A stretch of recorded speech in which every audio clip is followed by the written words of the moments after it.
What is up, y'all? We are here for our Saturday night secret sermon. It's about midnight. I'm coming in after work. It's the night before New Year's Eve. And normally on our Secret Teachings of Jesus episode, we delve into the Gnostic Gospels. And we have been in the portion of Philip, the Gospel of Philip. But this week, I wanted to just discuss what I can remember to draw together all the themes of Hanukkah, Solstice, Christmas, the 12 days of Christmas, the 13-day Feast of the Goddess, and New Year. And so they're all intertwined. There's like the whole, I don't know, the stretch of it moves back and forth because of the calendar, but it's something like 16 days when you're all in. Maybe more depending on how the holidays fall and how they're spaced out from one another.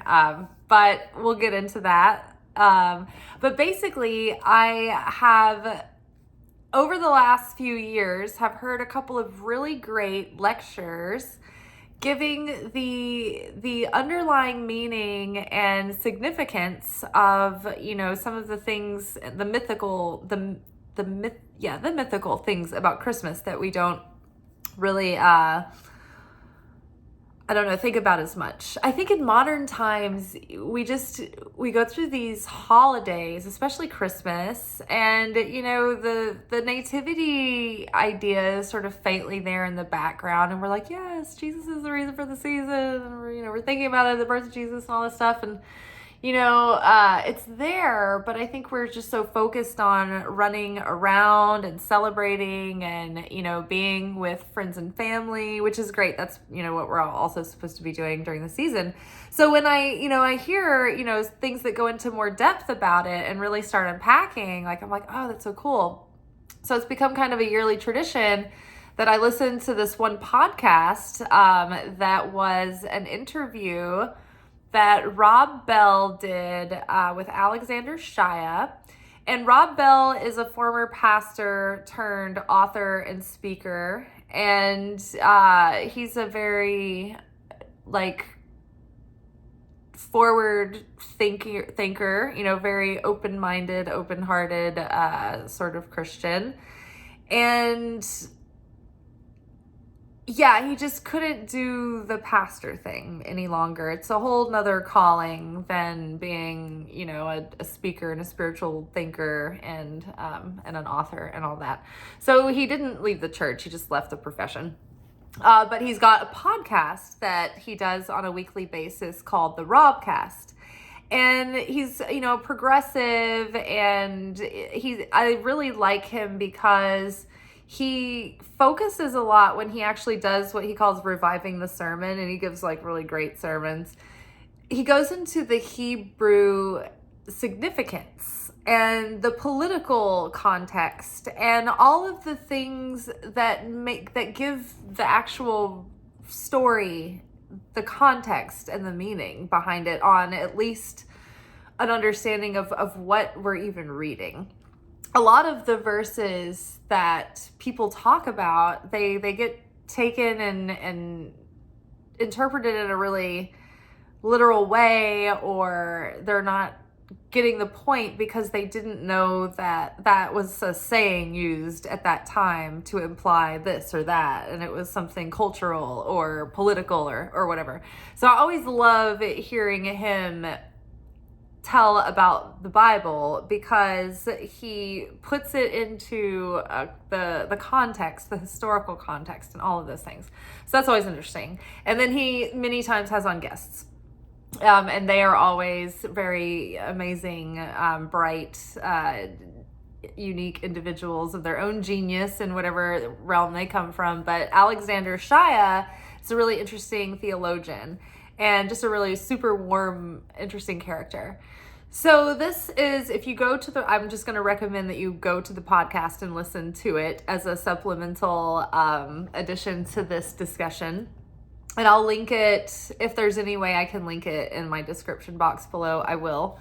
But the actual episode is called, it's episode number 176. I believe it's 176. If it's not, it's right around there. And the episode title is called The Mythic Power of Christmas. And from their perspective, saying mythic, like something that is a myth, is not true. It's actually so true that it's true at a universal cosmic level.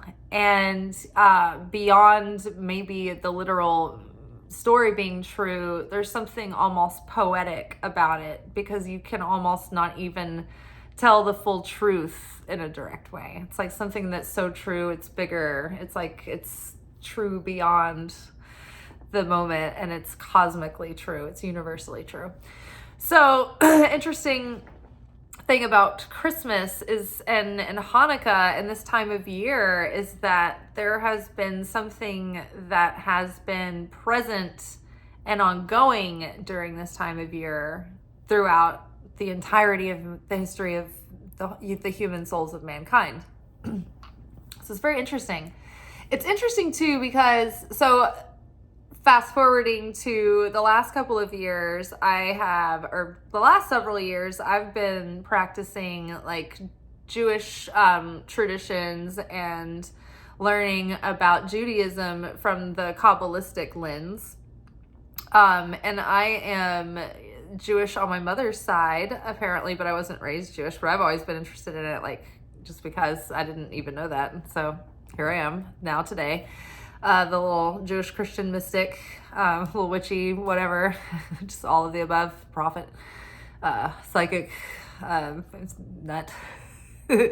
So I'm listening to the a lecture by Michael Berg, who's the son of Rav Berg, who opened the Kabbalah Center in the United States back in, I think, the 70s.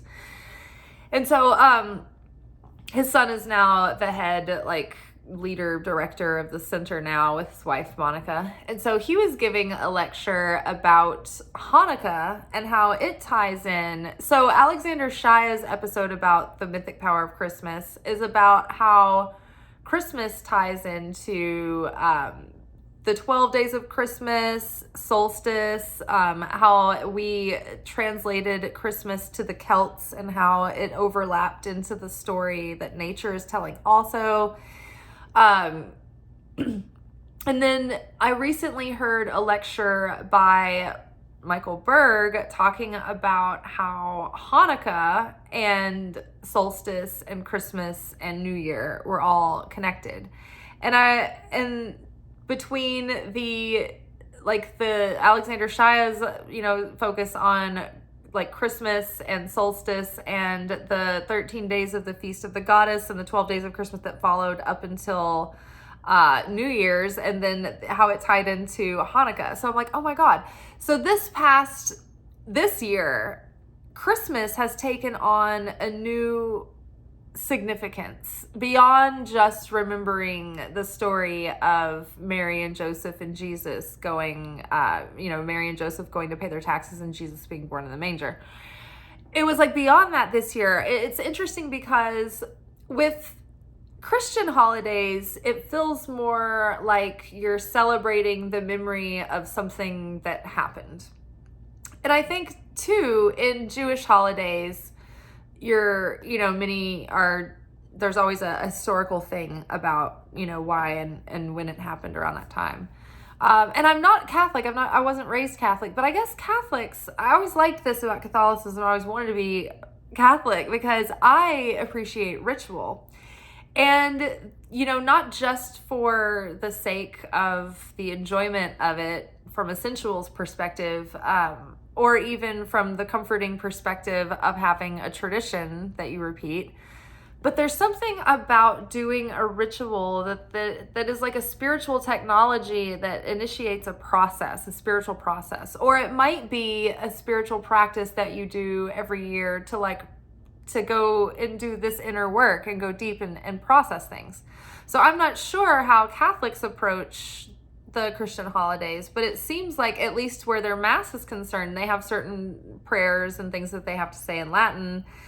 So it seems like there might be that kind of an approach. I mean, at least like Lent, you know, it's a fast that they do for 40 days, right? I always do Lent too, even though I'm not Catholic. And so I love Judaism because, or at least at a Kabbalistic level, because every holiday is not only observing what happened historically on the holiday, but it's also connecting with this specific window of energy and time where we connect with the Creator in a specific way according to the time and season of the year, to do this certain types of work within ourselves. Like, we're cyclical beings, right? So it's like, on a spiritual level, we need to, you know, go through these cycles and repeat, you know, these practices, you know, and keep ourselves in a regenerative cycle of, you know, death and rebirth and death and rebirth. So this year, I've actually learned how to approach the Christmas holidays from that level, not just enjoying the time and celebrating, you know, the historical event that happened, but also learning how to tap into Christmas miracles and the miracles of Hanukkah, and that all the, you know, there's like ritual and spiritual process that is really aligned with Hanukkah, solstice, and Christmas, and, you know, the 12 days of Christmas and New Year as well. So that's what I wanted to talk about, is the explanation of how they all tie together and what is like has been the process and the practice throughout it. And so if you have already been watching the channel for a while, you have been probably at least catching a video, you know, a couple of videos here and there where we've been talking about certain processes that we've been doing through the last few weeks over the December holidays. So now we're gonna I'm gonna explain the whole thing and tie it all together. And we begin.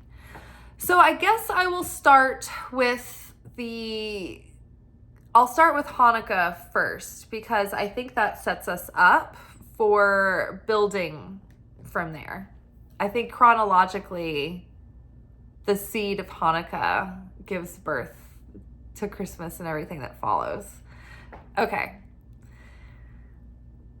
So right now I am drawing from the information that Michael Berg gave.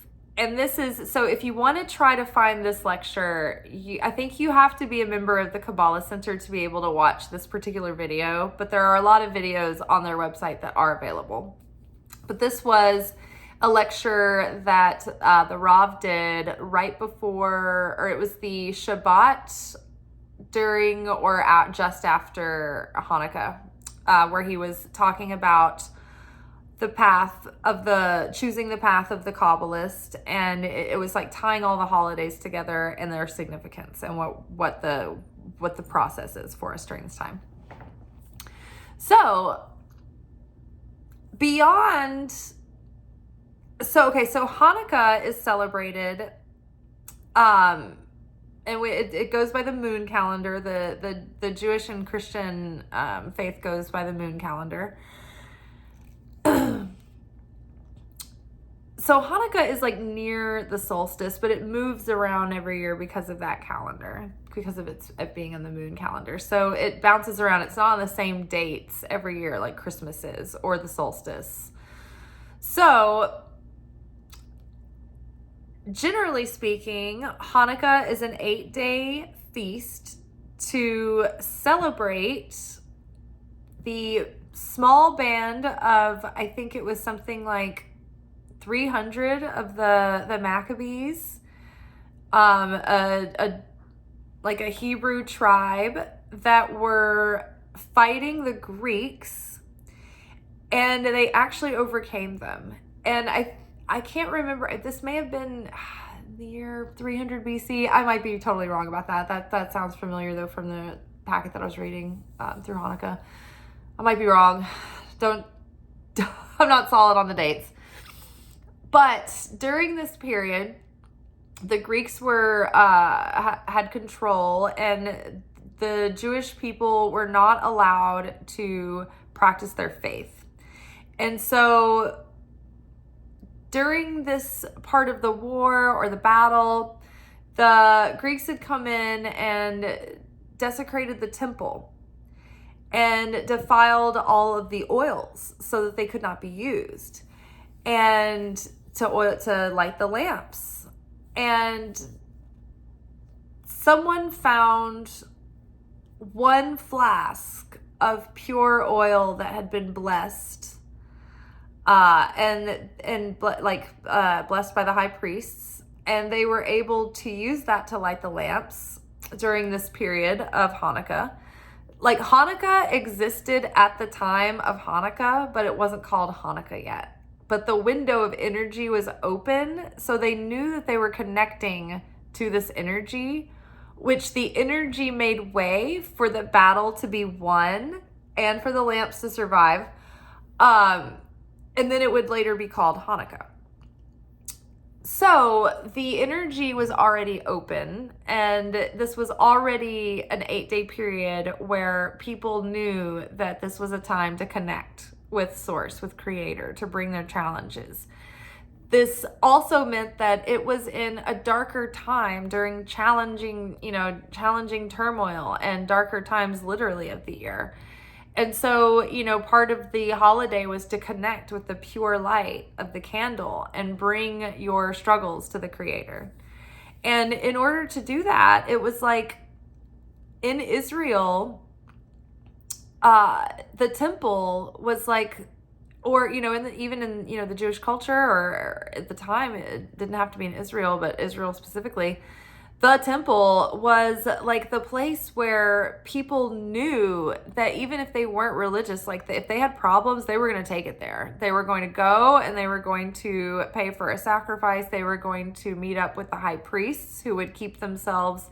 The high priest would prepare their vessel to have affinity with the Creator, and they would stay pure and clean and in alignment all the time and all year. They were always prepared and purified through, like, inside out, through mental, spiritual, emotional, physical ritual, all of it. They were always keeping the mitzvahs in order to merit their prayers being heard. So they would pray on behalf of others, and they would pray so powerfully that people's challenges and prayers would get answered, right? So the temple was the heart of, the culture and the people. And even if they didn't necessarily practice, they still believed enough to go to the temple, and they knew, it was just known, if you have a problem, you can take it here and it will get solved. So the fact that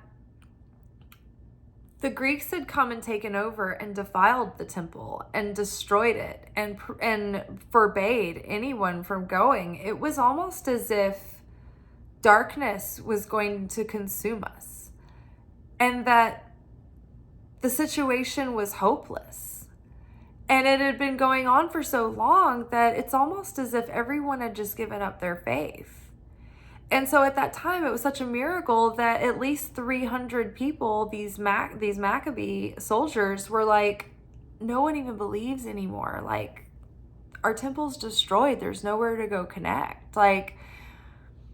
No one even believes. Is there any purpose? We're standing up against, it was 300 people against, I think it was 13,000 of the Greek soldiers. So it's crazy. And they actually won, but they were like, how could we ever defeat them? Everyone around us is dying. No one believes anymore. No one understands why would we even do this. We're risking our lives. And it's somehow they were but they couldn't bear the thought of a world without the temple, without hope, without a place to go and kindle the light. They couldn't imagine the light being completely snuffed out.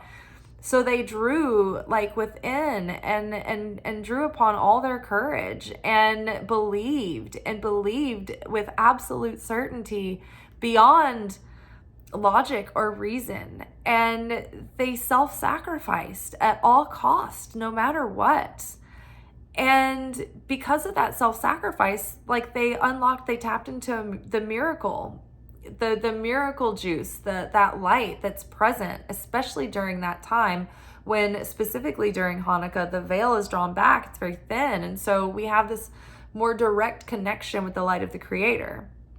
And what helps us connect with that during that time is self-sacrifice. It is called, I believe the term is Mezrut Nefesh. And I might be wrong about that too. And, but self-sacrifice opens us up to these miracles. So that is one thing that was going on during this 8-day period. The Maccabees overcame the Greeks, and they conquered the Greeks. Now, during that same period, a woman named Hannah and her, I believe, 7 or 8 sons, they were being, put upon by the Greeks and trying to be forced into, giving up their religion and probably practicing the Greek religion. And rather than do that, they sacrificed themselves and they were martyred. And so Hannah was commemorated, and the letters, there were 2 letters added to her name, Hannah, to make it Kaf and Aleph, I think. And there's a numerical significance. All of the Hebrew letters have a numerical value, and I think it's not geometry. I can't remember what the word is. It's not numerology. It's another word, gematria. It might be called gematria, but it means that there's a numerical, sort of like a numerology to the Hebrew alphabet. And so every word has a numerical value that translates into a symbolic meaning. Every letter has a numeric value that translates into a symbolic meaning. So when you start combining letters to make words, those words have that numerical value that has a spiritual meaning and a vibration, and it gives off a certain vibe, a certain meaning. And so that's why it's like, when the Hebrew Bible starts, or the Old Testament starts getting translated into other words and into other languages, you wonder, it's like there was a very specific reason why that word was used. It has a very specific energy and value to it.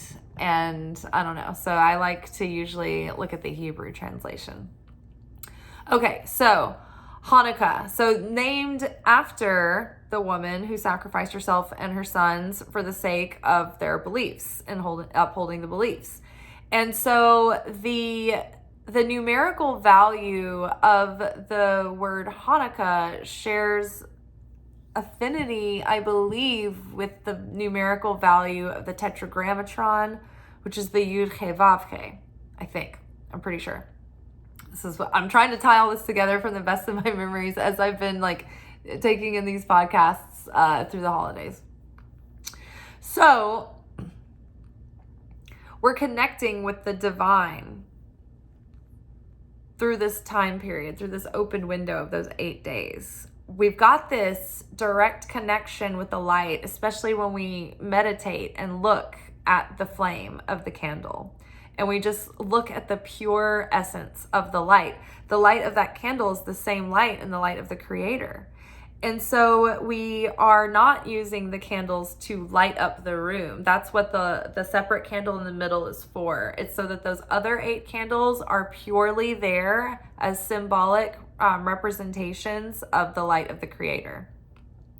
And so during Hanukkah, your goal is to unburden yourself of your inner challenges and ask for help and guidance and divination and revelation as to how the Creator is going to direct you and help you into overcoming those inner challenges. And by doing those, like overcoming those inner challenges, we are doing the alchemy that is unblocking the way for our external challenges to be resolved as well. And so one more thing that happened during that time of Hanukkah was that the one remnant of the flask of oil that was found, that was blessed by the high priests in the temple, that was left, that wasn't destroyed. Remember, the one last remnant of that holy sacred space when the high priests could practice and maintain their vessel. See, what we do as spiritual students is we're not necessarily learning about God or the Creator, because that's pretty simple. The Creator, God, it's so abstract that we can't wrap our mind around it. But essentially, what we need to know is that in order to be like the light, we need to be unconditional love and beingness and creation and life and vitality and joy and goodness and sharing and compassion and strength and fortitude and determination. And think about just the force of nature becoming, right? That's a physical manifestation of the Creator. So we are not so much trying to break down what that is, but our mission as spiritual students is to become more like the Creator by going after our own inner darkness and learning how to connect with the Creator to change those things about us so that we can start to become a greater vessel of sharing the light of the Creator. So we use language like, we're preparing the vessel and to receive or channel the light through. And by doing that, we need to share affinity with the light. Because think about the law of attraction or the law of affinity. It's like attracts like. And when you think about vibrational resonance, it's like if something is in vibrational resonance, it can come into union. It resonates. But if something it's different, it's going to be dissonant and it's not going to have affinity. And it's not going to be in union. It's going to cause chaos and turbulence and destruction and disruption. So we're preparing the vessel. And to do that, we do the inner work and we learn, to overcome our lower self, and we die to the ego. We have these ego deaths, and we self-sacrifice, and we shed these layers of negativity. And with every layer of negativity that we shed, it's like that light of the Creator that's inside of us, that's the same as that little candle light, right? It gets brighter and brighter, and because it's always there, it's just like been dimmed by these veils of this conditioning, limiting beliefs, fears, shame, guilt, all our density that we carry around, grudges, jealousy, envy, insecurity, anxiety, sadness, regret, despair, hopelessness, right? So all of that just gets built up in these shells called klipot.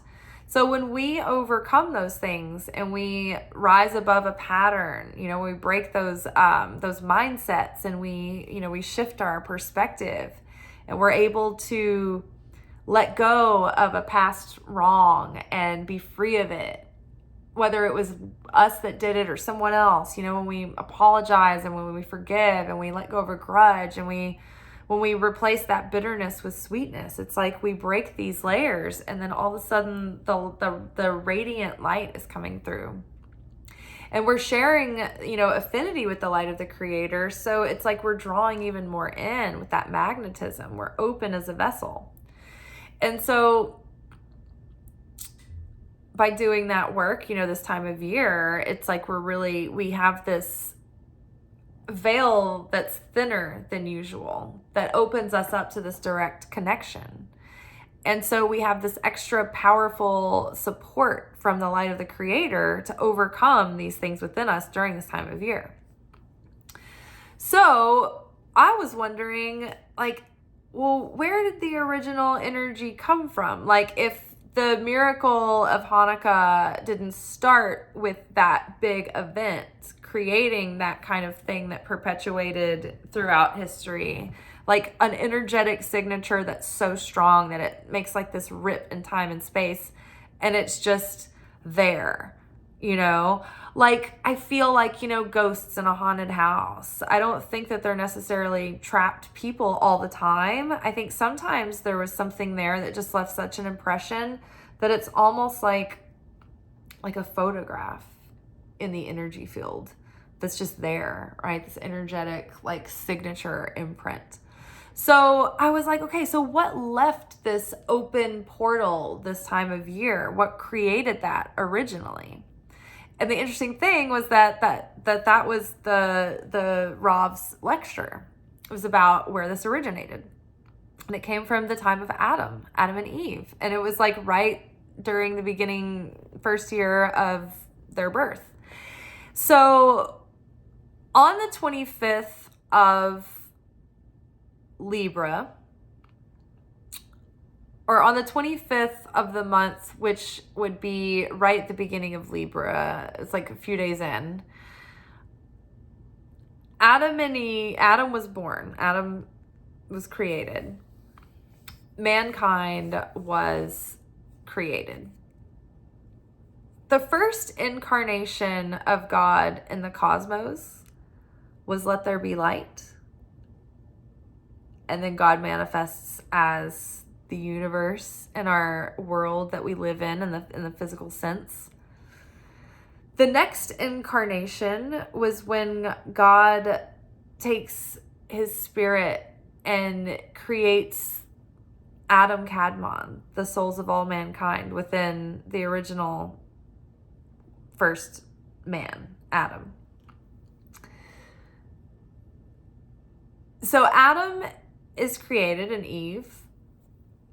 And after the fall, so they're created, there's 4 phases of light through the year, 4 seasons. There's the solstices and the equinoxes. So Adam and Eve were born right at the beginning, like right during that fall equinox. And so after they were born and after the fall, when Adam, you know, and Eve made their big mistake, that's when the day started growing shorter. And so when Adam ate from the tree, he gained spiritual wisdom, but he also gained like scientific wisdom as well. Like he sort of started, like he awakened as a man, as a human, and like understood, you know, not like a little baby, like that would be like, I don't understand what like boiling water. Like Adam understood nature. He understood spirituality. He was given the Kabbalah by Metatron in the Garden of Eden. So, but Adam, this was his first year, so he'd never experienced the cycles of nature. So he didn't know what was going to happen. He just wasn't completely like dumbfounded by it either.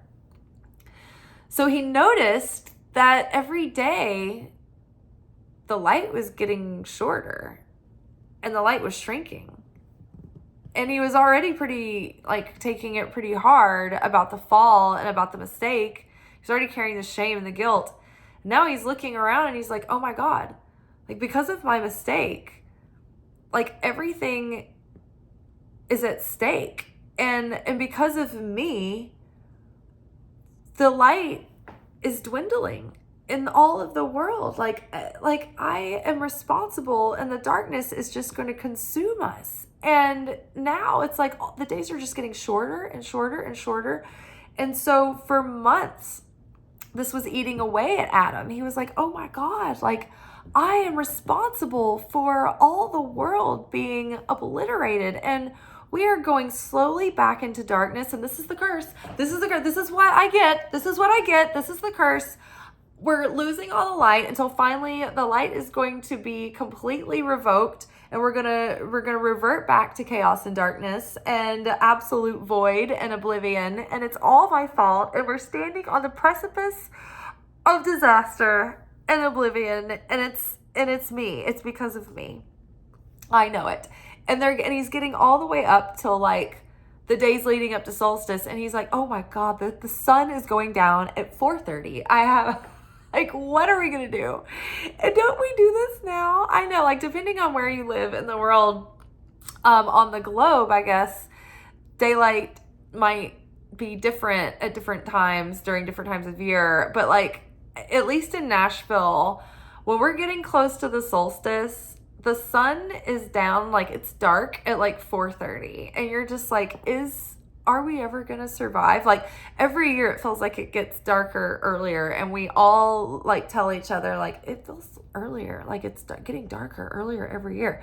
Like this is left over from the time of Adam. Like we're like, is the end of the world happening? Is that what this is? Like, are we going back into the clutches of oblivion? Like, are we standing on the precipice of the void? Like, no, it's just, this is winter.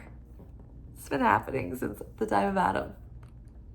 So Adam was getting super distressed, and he thought that we were going to be back into the nothingness. It was like never ending story. The nothingness was coming and swallowing us all. So he decided that he was not going to eat anything until the light came back. He was going to fast and pray and meditate and connect with the Creator and ask what to do and get a solution if it was the last thing he did. And he was not going to eat anything, and he was going to fast until it happened. And so Adam started fasting and praying and meditating every day. And had sworn to do that on behalf of the world, on behalf of mankind, even if it killed him until the sun came back. And so on the solstice, it was the darkest, and he was just like, oh my gosh, like, I don't know if this is working, but I'm going to keep going. And the next day, he realized that little by little, like at least it wasn't getting worse. He was like, okay, I think we're making a difference. And then the light started slowly but surely returning. And he was like, oh my God, the 8 days of fasting worked. This is amazing. But he was actually like, no, actually, this wasn't a spiritual situation. I mean, it is, but like, he was like, oh, okay, this is just like the natural like cycle of like nature. The sun's coming back. Okay, so it's like it's like when you think you're in big trouble and you like pray and you're like, oh okay, we're out of the woods, and you're like, oh that was close. He's kind of like that. But he was like, you know what, we're gonna celebrate for 8 days, and we're gonna celebrate so joyously because, oh my God, like for 8 days there we just thought we were like on the edge of oblivion. So we're gonna feast, and we're going to make the 7 days or the 8 days that were absolute darkness and despair and fear never have. I mean, this was like the first people, like the earliest people who were even if these are mythical people, the idea of that, like how terrifying and helpless would you feel, during that time? And again, I mean, how strained are these times that we live in? And even on an individual level, it's like this time of year can be very emotionally distressing and challenging for a lot of people for a lot of reasons, right?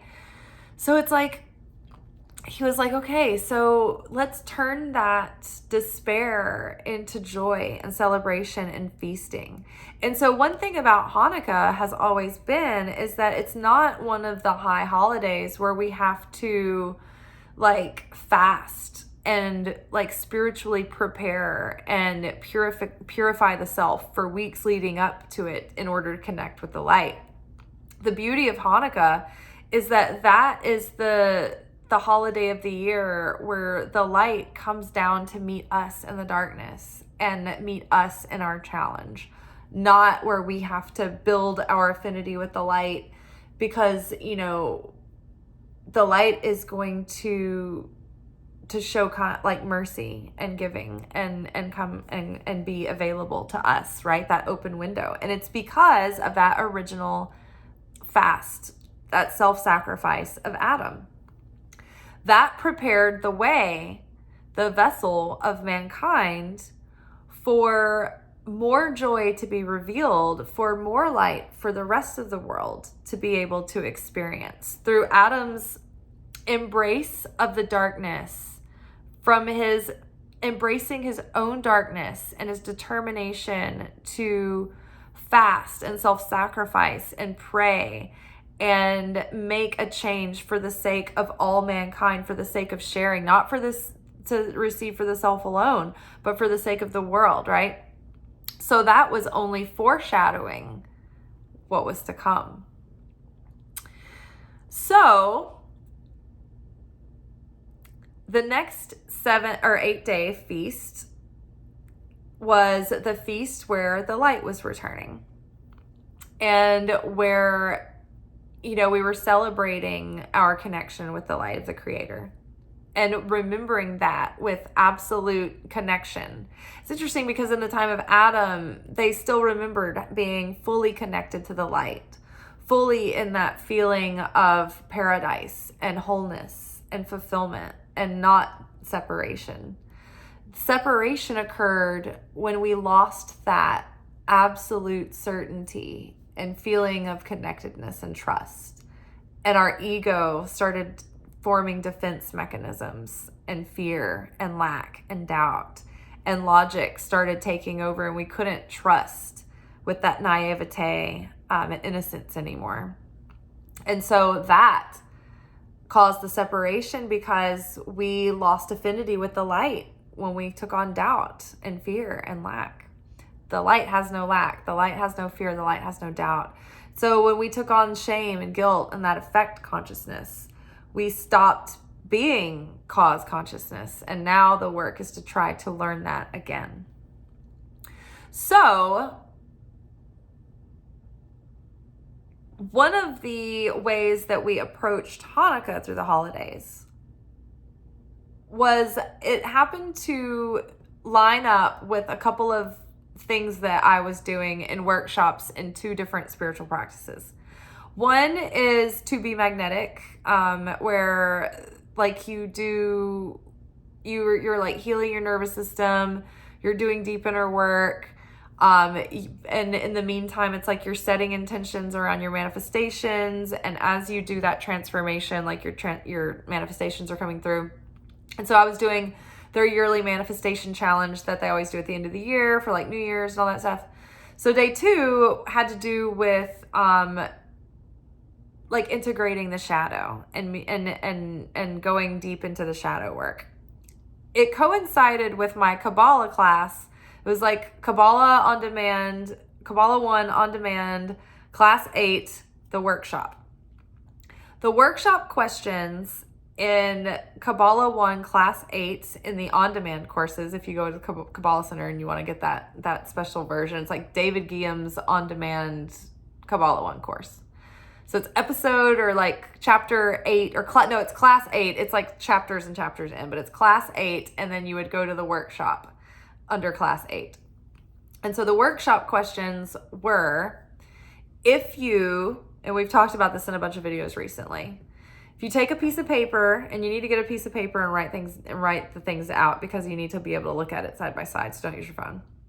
If you get a piece of paper and on the left side you write 1, 2, 3 bullets, what are the 3 dreams or goals right now that are probably the most precious to you, that feel like you could realistically be manifesting these, and you're not, like they're blocked?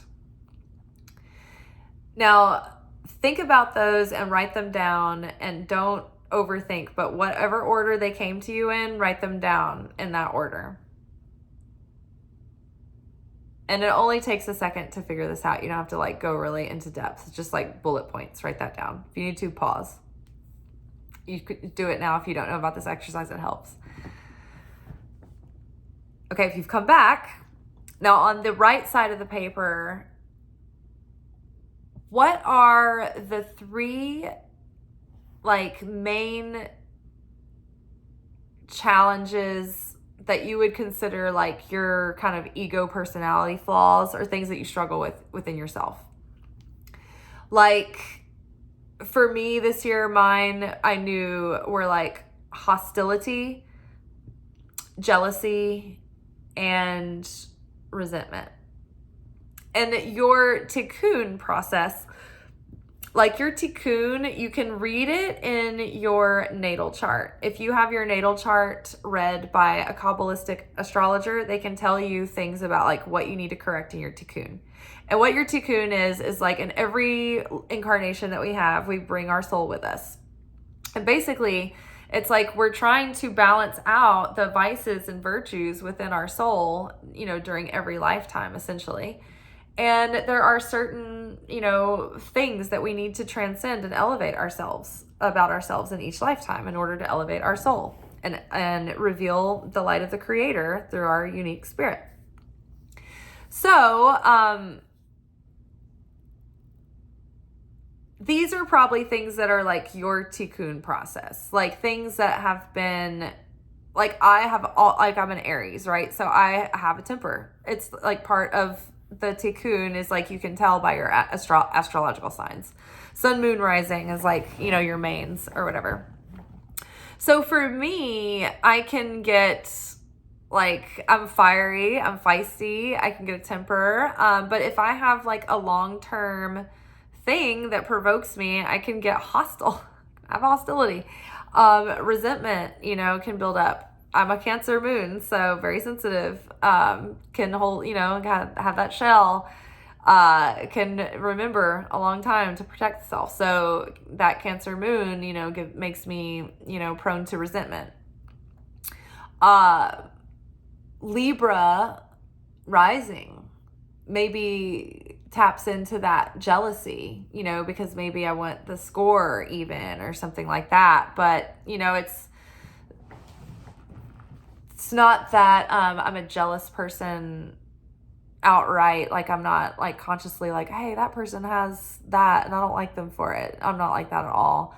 But every now and then, if I feel like life isn't being fair with me, then I will feel covetous of things that come easily to others who I feel maybe like don't appreciate it, you know, or like I'm being judgmental and I'm thinking that they don't merit that. Like that's the thing so those were my things. Those were the things. It was like resentment, hostility, and like covetousness or jealousy. So the three things that you list, don't think about the order or whatever order they come up like spontaneously. Your instincts know what's best. Each thing will line up, like line 1 item is blocked by line 1 challenge. Your line 1 dream is being held up by this tikkun issue. So the more that you heal this, the more you unblock that dream, and so on and so forth. So down to 2 and 3. Okay. So every year, so after that initial first year of Hanukkah, Adam went back and commemorated that the next year. And so he actually celebrated, instead of celebrating on the 8 days. So on the 8 days that he was fasting and fearful, those were the days that he set Hanukkah on, because he wanted to transmute what was fearful and what was lacking and in despair into joy and certainty and abundance and receiving miracles. And so that is that spiritual alchemy that makes way for the light to enter. Making way for the light, it's like these are the days, the darkest days leading up to Hanukkah. So it's during those darkest days that we have the greatest desire to connect with that light. It's during the darkest challenges that we have the greatest desire to connect with the light. And so one of the things about that lecture and one of the points that the Rav was making was that there are 2 paths. There's the path of the spiritual individual who wants to connect with the light and the light alone. and they just want to connect with the light. And that's what their concern is. And then there's the individual, the Kabbalist, the mystic, who actually goes out seeking that darkness. They want to seek out their darkness, particularly because they want to transmute that darkness into light. And it's the group that goes after the darkness to do the transmutation, to do the alchemy. They're the ones that are elevating the sparks of light on the cosmic level in the upper realms and in the realms that we can't see. They're the ones tipping the scales.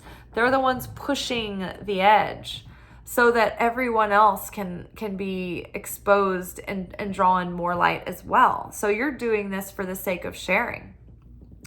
What makes our spiritual practice even more powerful is not just if we are doing the spiritual practice to alleviate our own suffering so that our suffering stops.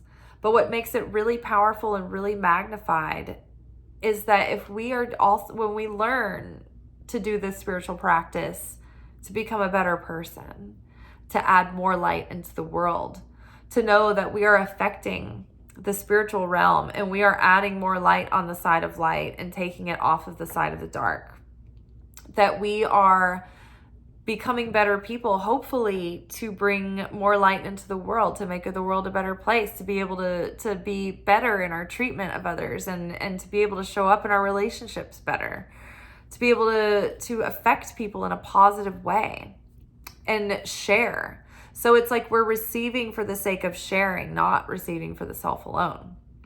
And we're willing to do self-sacrifice during these dark days, during that time of Hanukkah, in order to reveal more miracles.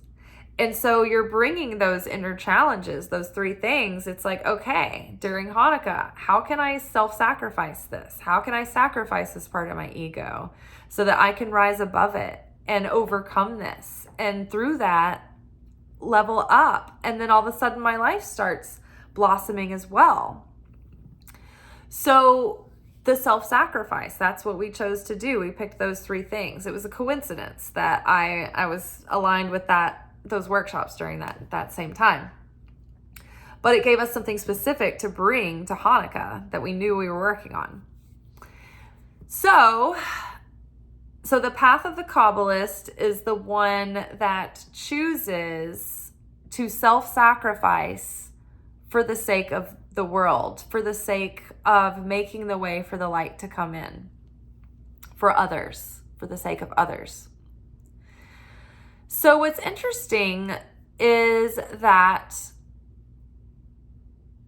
during this time, we are making way for the light of Christmas, the light of pure joy and celebration. See, it's like we do all that work on the self, the inner self work, to set us up to have this lightness and joy by the time the next 8 days come, which is when the light starts to begin to return.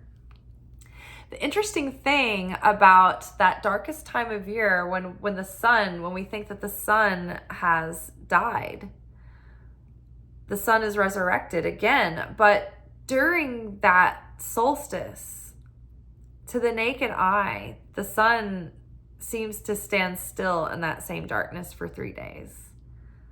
And then it's only after that 3 days that to the naked eye, the sun begins to resurrect or grow back again, or come back and be reborn and be revived, the physical sun, which is a universal cosmic telling of the coming of the Christ and the crucifixion.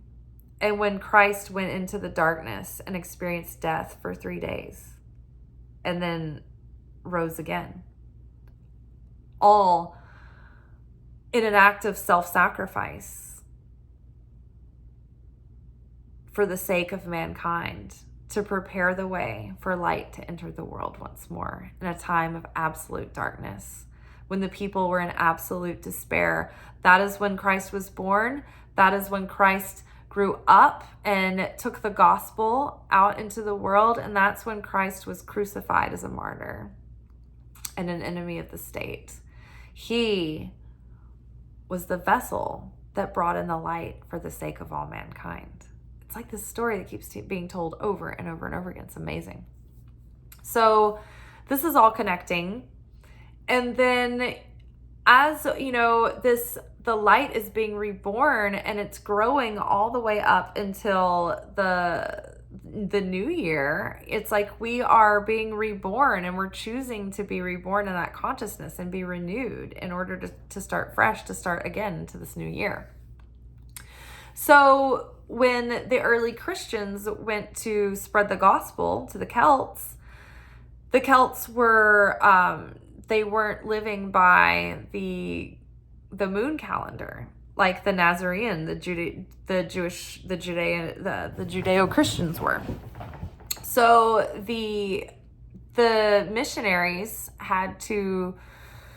they basically, you know, when Christians were in their best selves, they were trying to meet with people and say, okay, tell us about your culture and how you celebrate this time of year, and we'll tell you how the cosmic truth of the Christ and how the cosmic truth of the light of the Creator is already woven within that.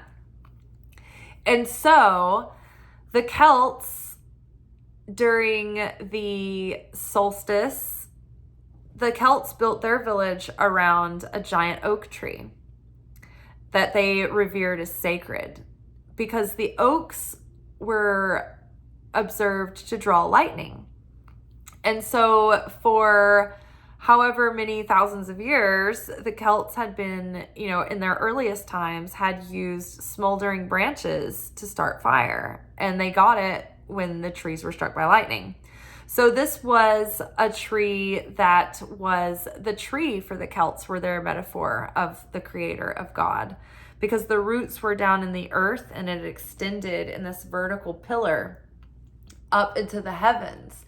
And the branches of the tree reached out to humanity. Same as the cross. The cross is our intersection, our vertical connection, vessel to light, our connection to source. But the horizontal plane is our connection where source moves through us to connect with each other, where we bring source through to humanity, where love is channeled through and out. So the cross used to be an equal cross until we evangelized to the Celts.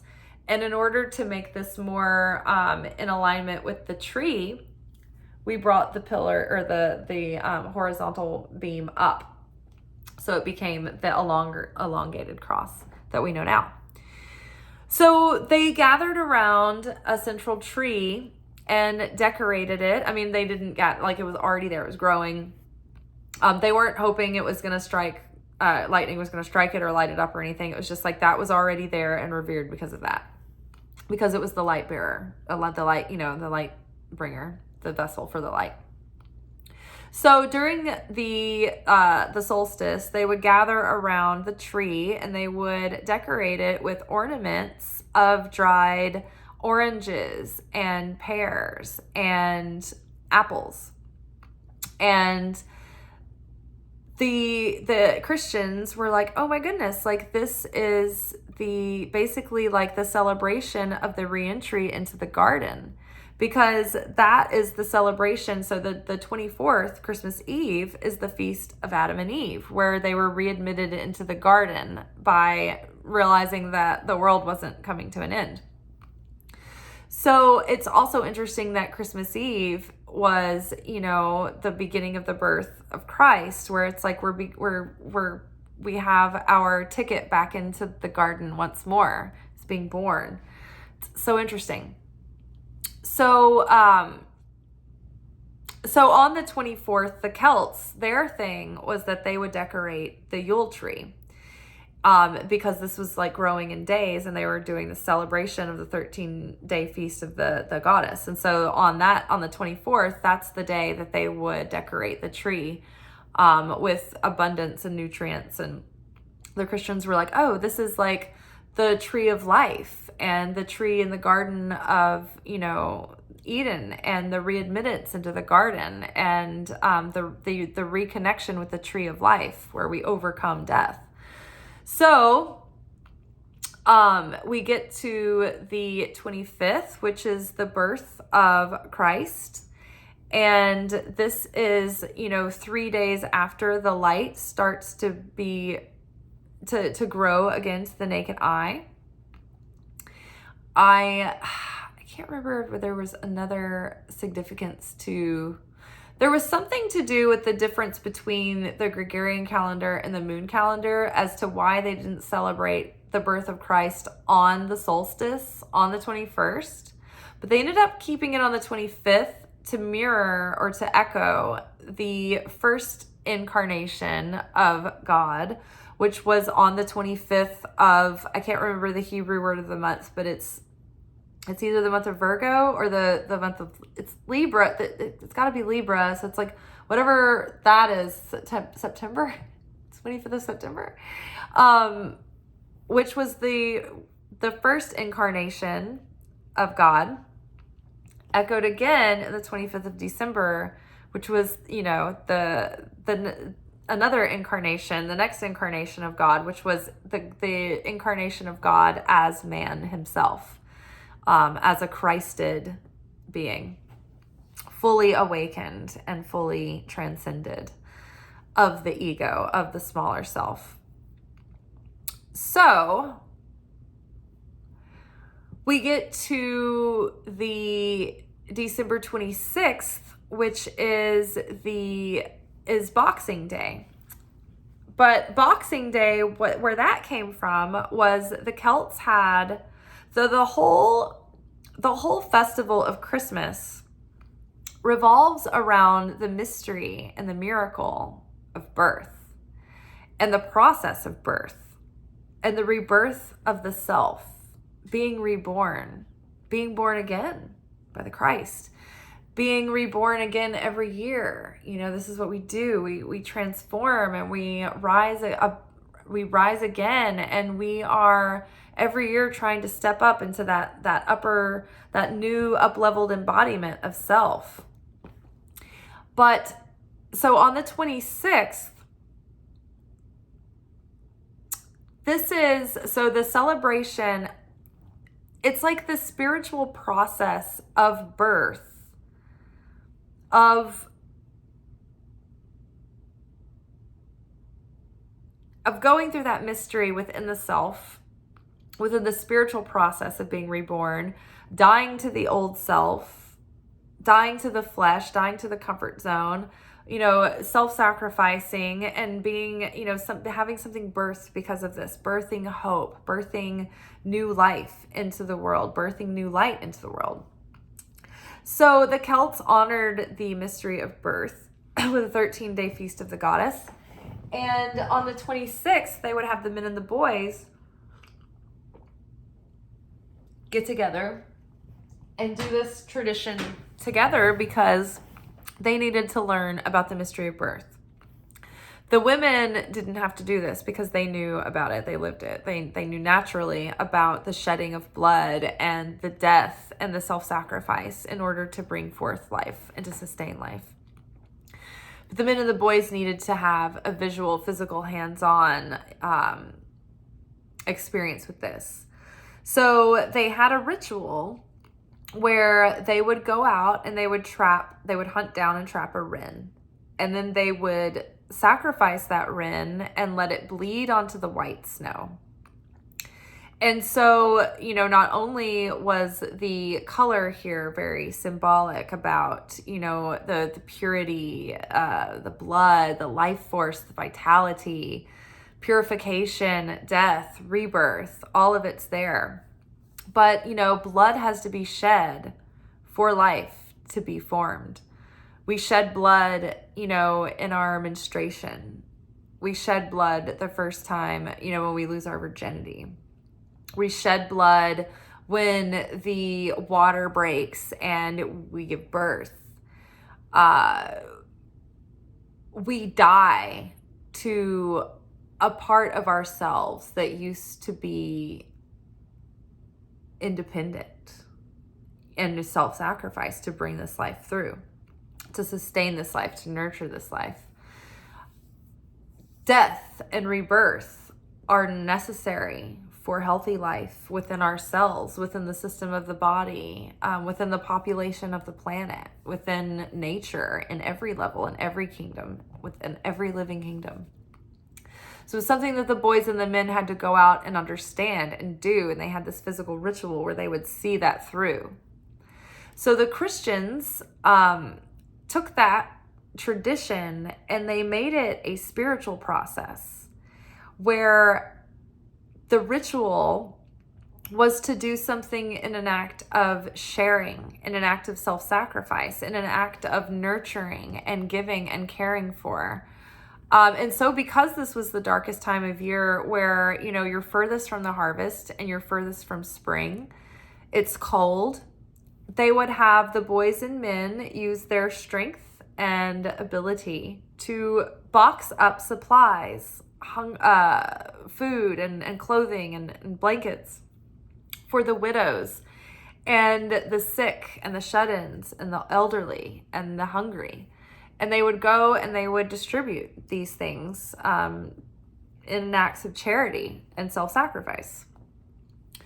Bringing in, you know, ushering in the coming of the new year and getting into the next cycle of the seasons. And so then by New Year, you know, it's like this, the new cycle has started. And it's like, this is our brand new beginning, to be reborn, to take this new self into the new year and have a fresh start, having just gone through this ritual cycle of death to the self, and calling in miracles and being reborn. And then, you know, coming together in all of this jubilant celebration and, you know, feasting and honoring and, you know, declaring the joy and connecting with the nativity story. You know, we didn't even talk about Mary and Joseph and the Christ, but this was more like the mythic foundations and the not even the historical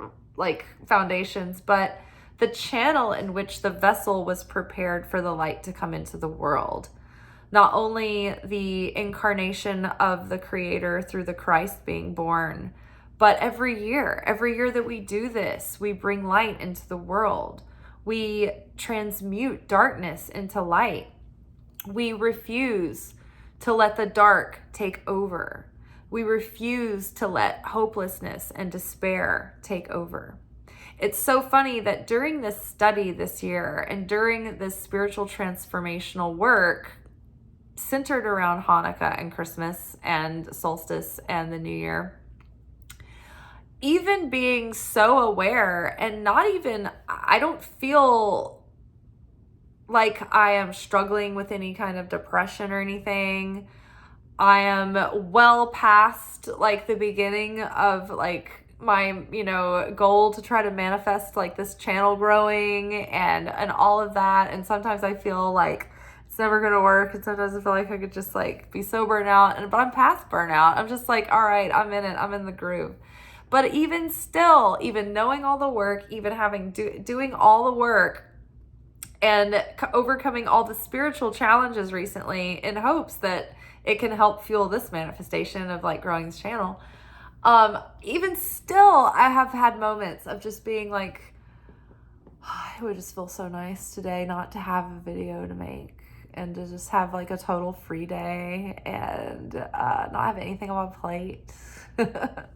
And not always have another extra like lunation workshop coming up around the corner, you know, like, well, it's like, what is it even for? Like, no one's even responding. I'm just talking into a void. It's like, what's the point of it all? And I'm like catching myself. I'm like, oh my God, here's the opponent. Here's the Satan trying to get me to quit right before the miracle happens, right before, you know, big breakthrough, right before. It's always, that's what happens.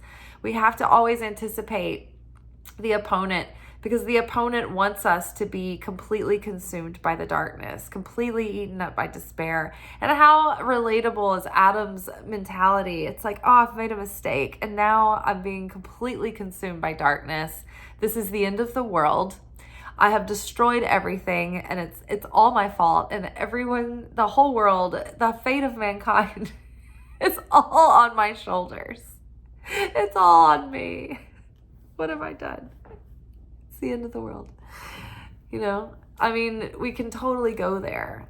But instead of giving up, instead of resigning ourselves, it's like, no, this is what fuels the desire to connect with the light, to overcome my darkness, to overcome my opponent, to overcome my Satan, and to believe in miracles, and to actually be so fired up by the challenge that I know if I meet this challenge and I overcome this challenge, the power and the difficulty of it is going to magnify the power of the miracle. And so I'm like even more gung-ho. I'm going to go even further and even deeper, right? And you're going to reveal even more greatness. And by the end of it, by the end of the holiday, you're going to be like, wow, whew, man, feeling good, feeling ready for the year. So yeah, that's just trying to tie all of these holidays in, and basically it's like the preparation. It's like we're preparing the vessel to make way for the light, to make way for the birth of the Christ, to make way for the birth of the awakening of consciousness, the Christ consciousness awakening within us that allows us to be redeemed and freed of our demons and our baggage and our challenges that just like drag us down. It's like this is the time of death, rebirth, resurrection. And then before we know it, we'll have resurrection season around the corner during spring. So right now we're in the bosom of winter, where we can reflect and rejuvenate and renew and quietly do our work to lay the seed work and foundations that are really going to start taking off in the spring. So I hope this is a really long video. I know it's usually 45 minutes. This time it's a little bit over an hour, but there was a lot to talk about that really tied in the significance of all of the winter holidays going on right now. Or not all of them, but those that are connected. And then, you know, explaining that workshop again, like I said we would do. And then I might just do an isolated video, just setting that workshop aside so y'all can have it. But yeah, so I hope this was enjoyable and interesting and helpful for you in the future so that you can get even more out of December, Hanukkah, Christmas, Solstice, the 12 days of Christmas, all of those things. The 12 days of Christmas after Christmas, like the 12 days of Christmas is Christmas, and then 1, 2, 3, 4, 5, 6, 7, 8, 9, 10, it's like the days after that leading up to New Year. That was created to parallel the 13 days of the goddess that the Celts celebrated, but they didn't want to call it the 12 days of the goddess because they have hang-ups about like all of that. So they did the 12 days of Christmas. And then had coinciding feasts of saints and things like that to have paralleled whatever. But I don't know all about the 12 days of Christmas, just what I talked about today. So yes, there it is. I did my best. I hope y'all have a good rest of your, whenever you're watching this. And tomorrow I have to go to work early for New Year's, and then we are going to toast and probably go out after work. So I'm not sure if I'm actually going to do a video tomorrow night. I might catch up on New Year's Day with our Oracle, energy Oracle forecast for the week and our anchor message and all that. So I probably won't make a video tomorrow night, but who knows? Who knows what happens? All right, y'all. Ciao.